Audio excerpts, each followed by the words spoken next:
warahmatullahi wabarakatuh.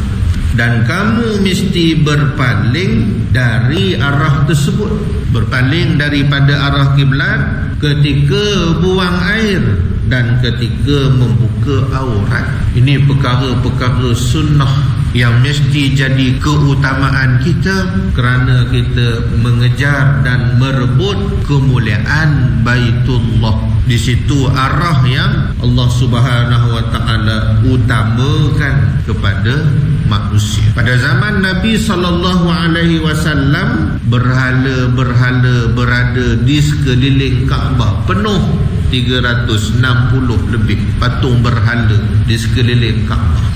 Demi menjaga kemuliaan Kaabah, Allah Ta'ala alihkan Baitullah itu, Allah Ta'ala alihkan kiblat manusia ketika beribadat, dialihkan sementara ke bumi Palestin.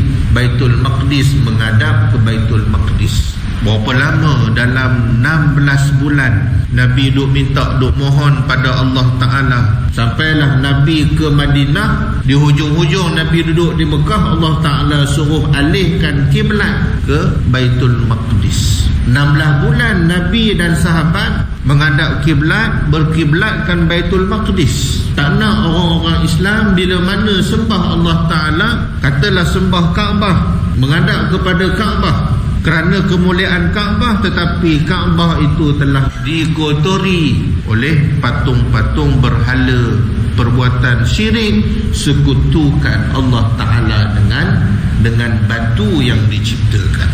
Umpamanya dalam surah Al-Furqan ayat 4, Allah Ta'ala bagi tahu apa? Wattakhadhu min dunihi awliya Allah, wattakhadhu min dunillah. Mereka mengambil selain daripada Allah Ta'ala. La yakhluquna syai'an wa hum yukhlaqun. Yang patung berhala itu tidak boleh menjadikan sesuatu, wa hum yukhlaqun, dan sebenarnya patung berhala itulah diciptakan oleh manusia daripada tanah-tanah batu di bumi.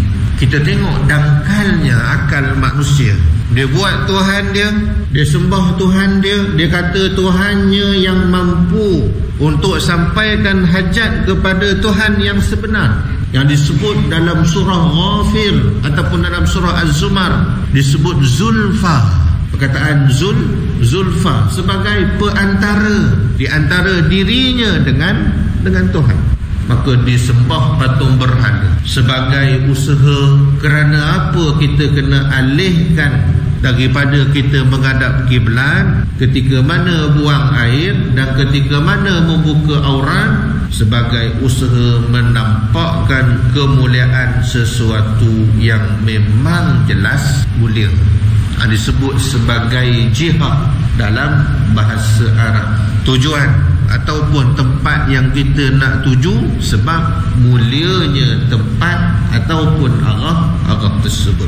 Demikianlah pula anggota-anggota badan pada bahagian sebelah kanan memiliki kelebihan berbanding anggota sebelah kiri. Anggota kanan lebih daripada anggota sebelah kiri. Biasanya kerana kelebihan kekuatan.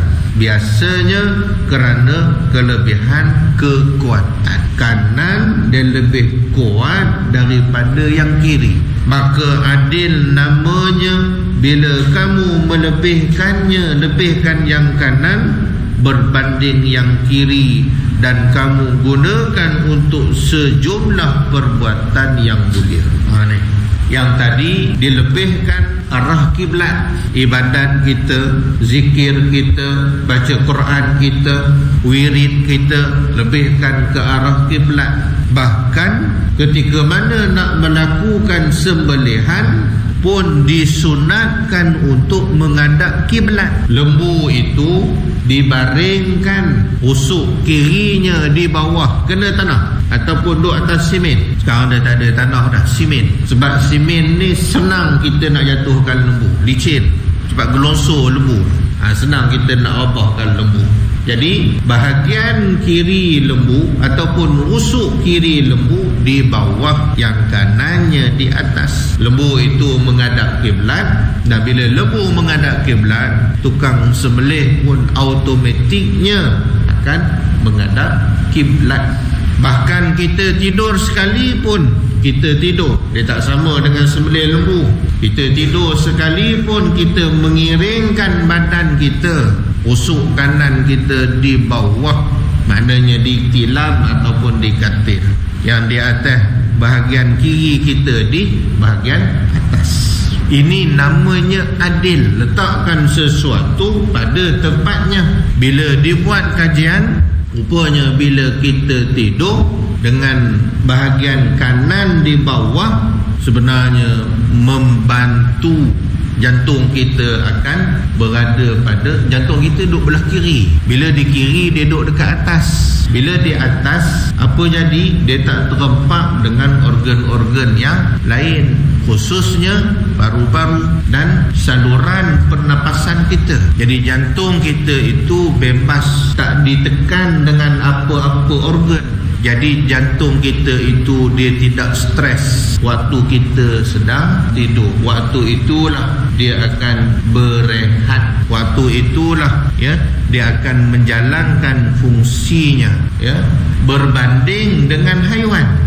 Waktu sembelih, bila kita sembelih, di kirinya di bawah, bahagian kanan di atas. Untuk apa? Untuk jantung itu distres ataupun ditekan dengan organ yang lain. Supaya apa? Supaya dia dapat mengeluarkan darah secara maksimum. Darah ini darah apa? Darah yang ada dalam lembu, darah yang ada dalam haiwan yang kita makan perlu dikeluarkan. Kerana darah itu, dalam darah ada bakteria, ada virus yang akan beri bahaya kepada manusia bila kita makan. Makan-makan pantang je dapat daging korban, terus kita rebus. Betul tak betul? Tak betul. Sebab daging korban itu ataupun lembu yang lepas disembelih, kita kena biarkan dalam tempoh lebih daripada 4 jam. 4 jam kena lebih, tuan. Jangan terus-terus kita rebus nak buat sup tulang lah, sup apalah sebagainya. Tunggu 4 jam dulu, ataupun masuk dulu dalam freezer ataupun cin. Esoknya baru kita buat. Kerana apa? Kerana dalam tempoh 4 jam ada bakteria yang belum lagi mati. Tak mati lagi bakteria. Bakteria ni akan mati setelah disembelih 4 jam ke atas, baru dia mati. Itu sebab dulu pengurusi kita di kampung, kalau di Parit Buntar tu, kalau nak kenduri esok, petang hari sebelum tu, petang dah sembelih lembu dah. Lepas tu lembu tu digantung, barulah pagi esok baru diproses. Itu dulu. Orang dulu-dulu dapat ilmu kat mana sains ni tentang bakteria? Tak ada. Mungkin kajian mereka lah, ya. Tuan-tuan yang dirahmati Allah Ta'ala, kita pantang je dah sampai je daging ke rumah kita, terus kita buat sup tulang, sup daging sebagainya. Tuan yang dirahmati Allah Ta'ala, yang kanan lebihkan daripada yang kiri. Kerana itu adil, namanya meletakkan sesuatu pada tempatnya. Umpamanya mengambil mushaf Al-Quran dan juga makanan. Pegang Quran tangan kanan, jijit Quran tangan kanan, bawa Quran tangan kanan, pegang. Kita nak baca pun kita pegang tangan kanan. Quran itu mulia, tangan kita mulia. Serupa itu makanan, ambil makanan tangan kanan. Kalau dah ambil dengan tangan kanan, makan pun lagilah mesti dengan tangan kanan. Sunnah Nabi SAW suruh kita makan dengan tangan kanan. Sementara itu kamu biarkanlah tangan kirimu untuk membersihkan kotoran dan memegang benda-benda kotor. Memegang benda-benda kotor. Jangan basuh kemaluan, kita basuh dengan tangan kanan. Ada larangan daripada Nabi SAW. Ada hadis yang melarang basuh dengan tangan kiri, yang depan ke yang belakang ke, basuh dengan tangan kiri. Susah pegang ustaz.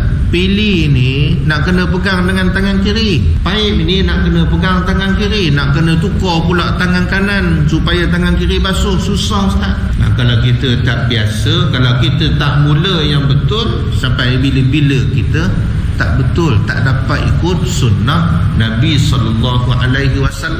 Sebab itu kita kena ada arkitek, orang Islam. Belajarlah ilmu arkitek, ilmu macam mana nak buat rumah. Kita nak masuk pintu tandas, kita nak masuk pintu tandas, daun pintu tu kita nak buat di mana? Kita nak masuk kaki kiri, kita nak masuk kaki kiri pintu. Jadi kita nak buka pintu tu, tangan mana yang kena buka? Sudah tentu tangan kanan yang kita tolak pintu, barulah tangan kiri kita boleh masuk. Kalau kita nak buka pintu pun kita buka dengan tangan kanan, kita tolak dengan tangan kanan, automatiknya kaki mana masuk? Kaki kanan masuk. Kita tolak dengan tangan kiri pintu, yang masuk kaki mana? Yang masuk kaki kanan. Nah, itu sebab awalnya kita kena betul. Pilih tu kita nak letak kat mana? Kepala paip. Nak letak belah kanan ke nak letak belah kiri waktu kita duduk? Waktu kita mencangkuk, waktu kita duduk atas mangkuk tandas, mesti kita letak belah kanan kita. Barulah tangan kanan kita boleh pegang salur, tangan kiri kita jalankan kerjanya, memegang yang kotor, basuh yang kotor. Ini asas tuan-tuan. Ada rumah yang betul, ada rumah yang tak betul. Yang tak betul kita nak buat macam mana? Kita adjust balik dengan tangan kita. Rumah baru nak buat, rumah nak baru renovate, kena perhatikan perkara ini. Saya masa di Masjid Azlan nak renovate tandas lelaki, saya bagi guideline. Pintu mesti kita buka, tangan kanan tolak, barulah kaki kiri kita masuk. Baru kaki kiri kita masuk. Tolong betulkan benda tu. Saya kata dekat kontrak. Tuan-tuan tak percaya, pergi tengok Masjid Azlan, tandas laki-laki. Ya, tandas laki-laki. Begitu juga paip air tu, kepala paip. Tangan kanan kita nak buka, tangan kanan kita nak pegang salur paip, maka tangan kiri akan basuh yang kotor-kotor ini. Ini asas tuan-tuan ya. Allahumma salli ala sayyidina Muhammad wa ala alihi salatan anta laha ahlu wa huwa laha ahlu.